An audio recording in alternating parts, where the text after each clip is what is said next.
이번에는 방송이나 신문이나 잡지, 학문적인 저널 같은 데를 통해서 여러 가지 노화 방지에 대한 것을 모아봤습니다. 우선 첫 번째, 건강한 감속 노화 방법 이렇게 해서 조선일보에 최근에 나온 정유영 교수님의 말씀이 있어서 한번 가져와 봤습니다. 우선 젊을 때부터 노화를 관리한다. 빠를수록 좋겠죠. 두 번째는 단순당과 정제 곡물을 줄인다. 세 번째는 60대 중반부터는 흰쌀밥 고기를 챙겨 먹는다. 여러분 좀 의아한 게 있을 겁니다. 흰쌀밥을 왜 권하는지. 본래 정제 곡물은 좋지 않다고 했죠. 현미에는 피틴산이라는 유기화합물이 있습니다. 그 피틴산이 강한 음전화를 띠고 있습니다. 그래서 이게 당 성분이라든지 흡착해서 감소시키기 때문에 칼로리를 낮춘다든지 체중 조절은 좋을 수가 있습니다. 그러나 이 피틴산이 단백질이라든지 칼슘하고 철분 이런 것도 굉장히 흡착을 많이 해서 제거해버립니다. 노인들한테는 굉장히 필수적인 영양소가 되겠죠. 근감소증도 생길 수 있고 골다공증도 악화시킬 수 있는 그런 요인이 되는 것입니다. 그래서 나이 많은 분들은 오히려 흰쌀밥이 좋겠다. 당뇨병 환자들은 현미밥을 드셔야 되겠죠. 그럴 때는 조금 양을 줄인다든지 칼슘을 보충하는 식이요법을 하시는 게 좋다. 네 번째, 너무 마른 것이 더 위험하다. 살집이 있는 분들이 더 오래 산다고 제가 말씀을 드렸죠. 다섯 번째, 자신만의 수면 패턴대로 잔다. 여섯 번째는 유산소 근력 운동을 섞어서 한다. 일곱 번째는 늙어가는 것에 대해 긍정적인 마음을 갖는다. 나이 늙는 게 불행한 게 아니기 때문에 자연스러운 현상이니까 거기에 대해서 긍정적인 마음을 갖고 욕심을 버리면서 조화롭고 균형 있게 산다. 이렇게 교수님이 말씀을 하셨습니다. 일본, 이탈리아에서 100세를 사는 장수인들에 대한 연구를 해보니까 특징들이 있었는데 뇌는 긍정적이고 낙천적인 성향이 있더라. 콩, 견과류, 야채를 많이 섭취하더라. 폐를 보니까 담배를 피우지 않거나 담배를 피우다가도 끊더라. 네 번째, 간을 보니까 음주 빈도가 많지 않다. 적절한 음주를 하더라. 그 다음 배를 보니까 뚱뚱하지 않고 복부 변이 적다. 척추는 몸이 좀 유연하더라. 다리 쪽을 보니까 신체 활동량이 많다. 가족을 보니까 대개 집안에 장순이 많더라. 이런 우리가 상식적으로 생각하는 특징들이 있었습니다. 스웨덴의 카롤린스카 연구소에서 장수와 관련된 혈액 검사 지표가 어떤 것이 있는지 연구한 논문이 있었습니다. 64세 이상 노인을 35년 동안 추적했는데 노인들의 혈액을 채취해서 12가지 지표를 관찰했습니다. 염증, 대사, 간, 신장, 빈혈, 영양 12가지 지표를 했는데 4만 명 중에 1224명, 즉 2.7%가 100세에 도달을 했는데 이 100세에 도달한 사람들하고 그렇지 못한 사람들의 차이를 보이는 지표가 세 가지가 있었습니다. 혈당, 크레아티닌, 요산입니다. 요산이라는 것은 염증 수치를 나타낸다고 보시면 되고 혈당이라는 것은 어떤 대사의 지표가 되는 것이고 크레아티닌이라는 것은 신장이라는 것인데 이 중에서도 요산치가 낮더라. 결국 염증이 무병장수의 가장 중요한 역할을 한다. 그렇게 추측을 하고 있습니다. 요산치가 높다는 것은 염증이 몸에 있다는 것이기 때문에 요산치를 낮추는, 염증을 낮추는 여러 가지 행동을 하는 것이 장수에 도움이 된다. 이렇게 해석이 되는 것입니다. 한국인의 노쇠와 근감소증에 대한 연구가 있습니다. 한국 노인 노쇠 코호트 사업, 경희대 노인 노쇠 연구센터에서 연구를 한 것입니다. 이 노쇠라는 것은 병적인 노화 상태를 이야기하는 것이고 질병 외 요인으로 올 수가 있습니다. 장기간 침상 생활이나 만성 염증을 달고 있는 경우에 노쇠가 오게 되는데 노쇠 환자의 3분의 1은 질병 및 사고의 요인으로 노쇠를 겪는다고 합니다. 어떤 것이 있냐면 영양 섭취 부족이라든지 신체 활동 부족, 우울증 등이 주요 요인이 되는 것이죠. 이분의 표정을 보면 굉장히 입맛이 없어 보이죠. 주위에 연세 드신 분이 있다면 요즘 입맛이 있는지 없는지 중점적으로 보셔야 됩니다. 갑자기 내 요새 입맛이 없어서 밥을 못 먹겠다, 입맛이 너무 떨어진다, 이러면 노쇠 위험성이 굉장히 크다고 생각을 하시면 됩니다. 이 연구에서 노쇠 진단 설문 5가지를 물어봅니다. 이 중에 3가지 이상이 되면 노쇠, 1가지에서 2가지는 전 노쇠 전 단계로 봅니다. 첫째, 1주간 최소 3일 동안 모든 일이 힘들게 느껴졌다. 그 다음에 혼자 10계단을 계속 오르는 것이 힘들다. 운동당 한 바퀴, 즉 400m죠. 이것을 걷는 것이 어렵다. 다음 네 번째는 중간 정도 혹은 격렬한 운동을 주 1회도 하지 않는다. 중간 정도는 조금 숨찰 정도 걷는 것이나 수영 같은 거, 자전거. 다섯 번째는 1년 사이에 이유 없이 체중이 4.5kg 이상 감소한다. 이 5가지 질문에서 3가지 이상이 해당이 되면 노쇠로 진단하는 것입니다. 그 다음에는 근력에 대한 자가 진단의 설문이 있습니다. 첫째, 의자에서 일어나서 앉았다. 이것을 12초 안에 5회 이상 할 수 있어야 됩니다.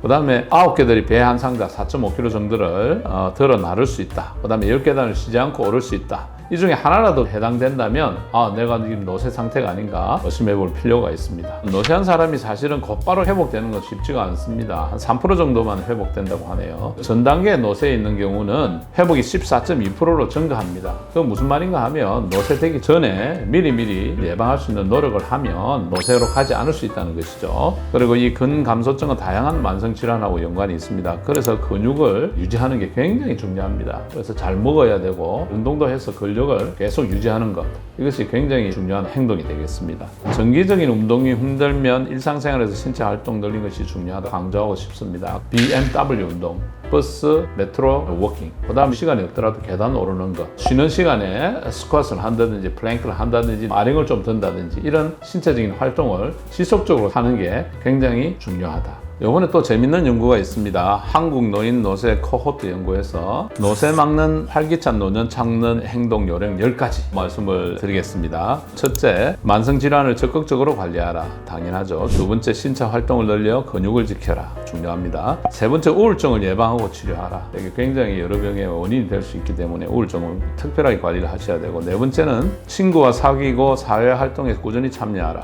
혼자 외롭게 있는 게 굉장히 좋지가 않습니다. 다섯 번째는 혼자 밥 먹기를 피하라. 가능하면 식사하실 때 2분 이상 같이 모여서 식사하시기를 권합니다.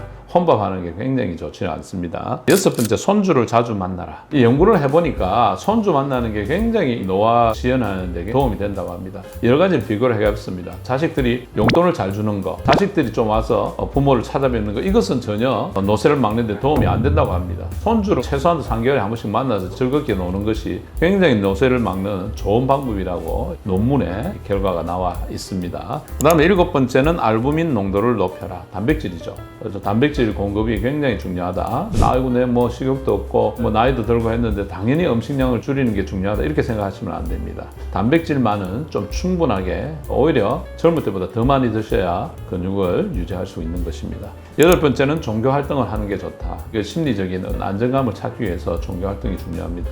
아홉 번째는 혈중 고밀도 단백질 HDL 콜레스테롤을 높게 유지하라. 뭐 중요하겠죠. 혈관 질환을 예방하는 것에서. 열 번째는 생선, 육류, 야채 등 균형 잡힌 식사를 하라. 한 가지만 드시는 게 아니고 골고루 잘 드시는 게 중요한 것이죠. 최근에 국립보건연구원장님이 노쇠에 대한 역학적 연구를 하면서 발표하신 게 있어서 좀 가져와 봤습니다. 우리나라 노인 돌봄 예산이 2016년에 약 8,100억이었는데 2020년에 1조 8,431억이라고 합니다. 지금 2025년이니까 뭐 당연히 한 3조 가까이 되지 않을까, 그런 생각이 드네요. 2020년 우리나라 노쇠 유병률이 노쇠 23.1%, 전노쇠 32.7%, 노쇠 전노쇠 합치면 뭐 60% 가까이 되네요. 노쇠 인구가 230만 명, 노인 4명 중 1명은 노쇠 상태다, 연구가 나와 있고, 다양한 국가에서 조사를 해보니까 이게 국가에서 50세 이상 노쇠 유병률이 노쇠 24%, 전노쇠 49%.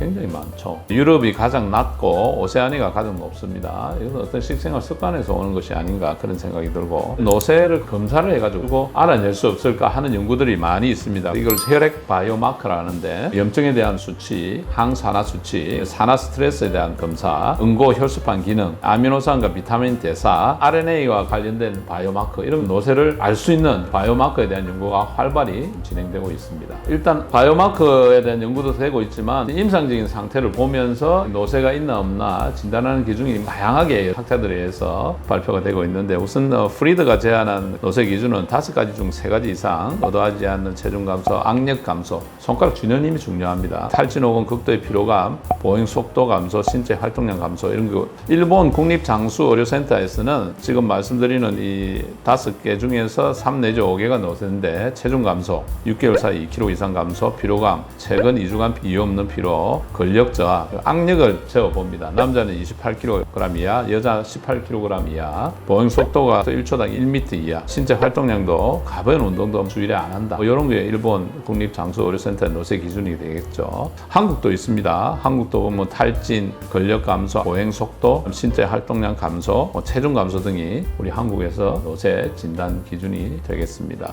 그 다음에 구강의 노쇠 진단이 있습니다. 입안에 노쇠가 되겠죠. 위생불량, 구강 건조, 폐활量, 고압력 저하, 혀와 입술의 운동 기능 감소, 혀의 압력 감소, 저장 능력 감소, 삼킴 기능 저하. 치과에서 보는 현상들이 노쇠의 기준이 된다는 것이죠. 이 7가지 중에 3개 이상이 되면 구강노쇠로 진단을 하게 됩니다. 구강 기능 저하되면 당연히 연화곤란, 영양실조 올 수가 있겠죠. 구강노쇠가 있으면 전체적인 노쇠, 근감소증, 장애 사망률이 모두 2배 이상 높다고 합니다. 구강노쇠가 보이면 이분은 전체적으로 노쇠가 진행하고 있구나, 위험성이 있다, 이렇게 판단하시는 것이 좋겠습니다. 그래서 구강위생을 철저히 하는 것이 굉장히 노쇠 예방에 중요한 포인트가 되겠습니다. 이번엔 국내 각 대학병원에 10분의 교수님들이 모여가지고 노쇠 예방 7대 원칙 만드는 게 있네요. 앞자를 따가지고 건강, 가화, 만사성 잘 만드신 것 같아요. 우선 건하면 건강하게 마음 다스리기, 강한 치아 만들기, 가래 먹지 말고 충분히 식사하기,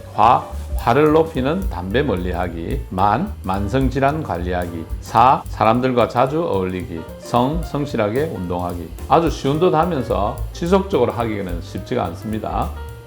이번에는 뇌노화, 뇌노쇠, 즉 치매 이런 것하고 관련이 되어 있는 분야가 되겠습니다. 마인드 다이어트죠. 혈관성 치매를 예방하게 되는데 이거는 고혈압, 고지혈증을 줄이는 다이어트가 포함되어 있는 것이 되겠죠. 그 다음에 와다 히데키라는 일본 의사가 권하는 뇌회춘 10가지 행동. 젊은 치매가 조기 발병하는데 위험 요인을 찾아보니까 근감소증을 자기가 테스트 해볼 수 있는 방법을 말씀드리겠습니다. 내가 과연 몇 살일까? 이것을 측정하는 방법이 있네요.